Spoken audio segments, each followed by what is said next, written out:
হবে আন্তর্জাতিক পদ্ধতিতে ভাগ শিখবো। কি শিখবো বলো তো?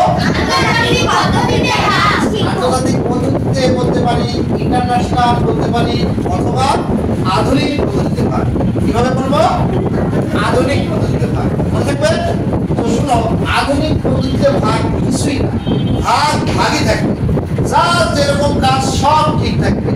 আমরা আগে কি করতাম? ভাগফলটা এই পাশে লিখতাম না, আর ভাগকে ডান পাশে লিখতাম না, কোথায় লিখতাম? এটা হলো সনাতন পদ্ধতি। কি পদ্ধতি? আমরা সনাতন পদ্ধতি করব, আমরা করব কি আধুনিক পদ্ধতি বা আন্তর্জাতিক পদ্ধতি। ঠিক আছে? এই পদ্ধতিতে ভাগফলটা এই জায়গায় না লেখা, শুধু ভাগের মাথার উপরে লেখা। কোথায় লিখবা? তাহলে এরই হয়ে গেল আন্তর্জাতিক পদ্ধতি। সবই ঠিক থাকবে, এখানে কোনো কিছুরই কোনো কমতি থাকবে না, কম বেশি হবে না। যেভাবে নামাতা পড়া লাগে সেভাবেই পড়বে, শুধু ভাগফলটা এই পাশে না লিখে এই উপরে লিখবে, তাহলেই হয়ে গেল আন্তর্জাতিক পদ্ধতি। ঠিক আছে? দেখো কিভাবে। প্রথমে এই 17 দিয়ে 1 কে ভাগ করা যায়? যায় না? যায়। তাহলে কত নিব? 17 নিব। 17 দিয়ে 17 কে ভাগ করা যায়? কয়বার যায়? একবার। কয়বার যাবে? একটা কোথায় লিখবে? আগে তুমি এখানে লিখতে না, এখন কি লিখবে? এর মাথার উপরে লিখবে। কোথায় লিখবে? এইটার মাথার উপরে। তাহলে 1 লিখলাম। এখন 17 কে 1 দিয়ে দিলে কত হয়? 17ই হয়, তাই না? আমরা 17 এর নিচেই 17 লিখবো। বিয়োগ করলে 0 হয়। তুমি কি বিয়োগ লিখবে? 0 লিখবে না। এখন কি করবে বলো তো? যেহেতু 17 বন্ধু ভাগ করা হয়ে গেছে, তাহলে এরপর একটা কান ধরে নামায় নিয়ে আসবো। তাহলে 7 কে নামায় নিয়ে আসলাম। তো 7 কে নামানোর পরে তুমি কি আবার 5 নামাবে? না। একসাথে তুমি নামাতে পারবে? না। দুটো নামানোর ক্ষমতা তোমার আছে? না। জোরে বলো, না ক্ষমতা আছে? না। তুমি একবারে কয়টা নামাতে পারবে? উপর থেকে একটা। তো একটা নামানোর পরে যদি ভাগ না যায়, তাহলে কি দিয়ে ভাগ করবে? 0 দিয়ে। কি দিয়ে ভাগ করবা? অর্থাৎ ভাগফলে একটা 0 দেব। এইটা যেটা তুমি যেটাকে 0 দিয়ে ভাগ করছো তার নিচে একটা 0 দেব, দিয়ে বিয়োগ করে পেলাম 7। এখন যা এই ভাগ শেষ হলো, তাই না? এইবার আমরা এখানে কি ভাগ শেষ হয়েছে না আর কিছু আছে? আছে না? তাহলে এই 5 কে কান ধরে নামাইলে চলে আসো। তাহলে 5 কে আমরা নামালাম, নামিয়ে দেখলাম 75। তার মানে 17 দিয়ে 75 কে ভাগ করা যায়। কয়বার যায় বলো তো? দেখি আমরা 17 কে গুণ করি। 17 কে গুণ করলে কত হয়? 3 বার দিয়ে দেখি। 3 সাথে 21 এর 1 হাতে আছে 2, 3 কে 3 আর 2 5।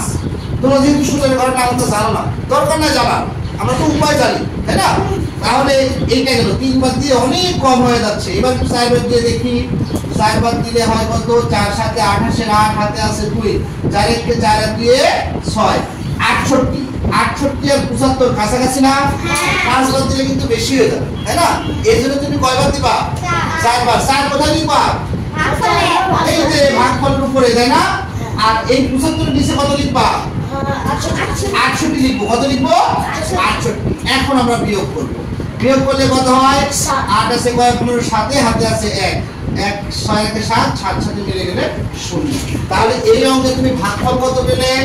104। ভাগশেষ কত থাকলো?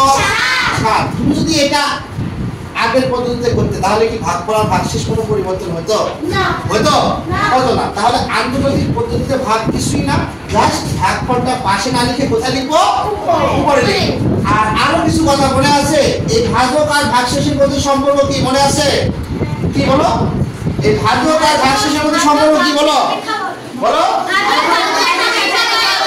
ভাজক ভাগশেষ অপেক্ষা সবসময় কি হবে? বড় হবে। তার মানে ভাগশেষ ভাজক অপেক্ষা ছোট, তাই না?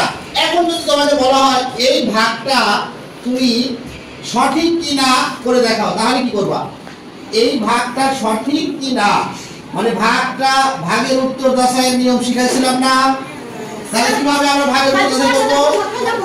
কি করবো বলো? কিভাবে আমরা নির্ণয় করবো ভাগের উত্তর?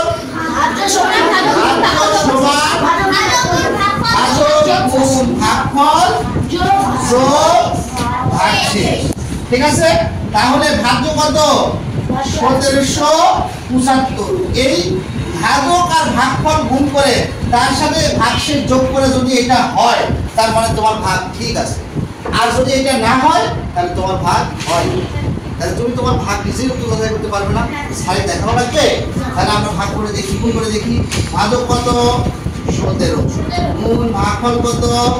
104। যোগ ভাগশেষ কত? 7। তাহলে 17 আর 104 গুণ করো, তাহলে 104 নিচে 17, 4 7 28 রাত হাতে আছে 2, 0 2, 7 1 কে 7, 1 ঘর বাদ, 4 1 কে 4, 0 1 1 কে 1, তাহলে 8 6 7 1, তাহলে 1 7 6 8, যোগ কত 7, যোগ করলে কত হবে 1775। দেখো দুই পাশে সমান হয়েছে না, তার মানে তোমার ভাগটা কি আছে সঠিক আছে। তো এই সমান নির্ণয়ের আগেই কিন্তু বলেছিলাম আগে দেখতে হবে যে ভাজক আর ভাগশেষ ঠিক আছে কিনা। প্রথমে তো দেখলাম যে ভাজকটা ভাগশেষের চেয়ে বড় আছে, তার মানে এই পদ্ধতিতে হচ্ছে না, তখনকার আমাকে সূত্র ব্যবহার করতে হবে, তাই না? তো একটা ভাগ করে সেই ভাগের উত্তর যাচাই করা, বেশি না 10টা ভাগ করবে, 10টা ভাগের উত্তর যাচাই করবে, জীবনে আর কোনো ভাগ ভুল যাবে না। কথা বুঝতে পারছো? জীবনে কোনোদিন ভুল যাবে না। আমার কথা বোঝা গেছে? ঠিক আছে।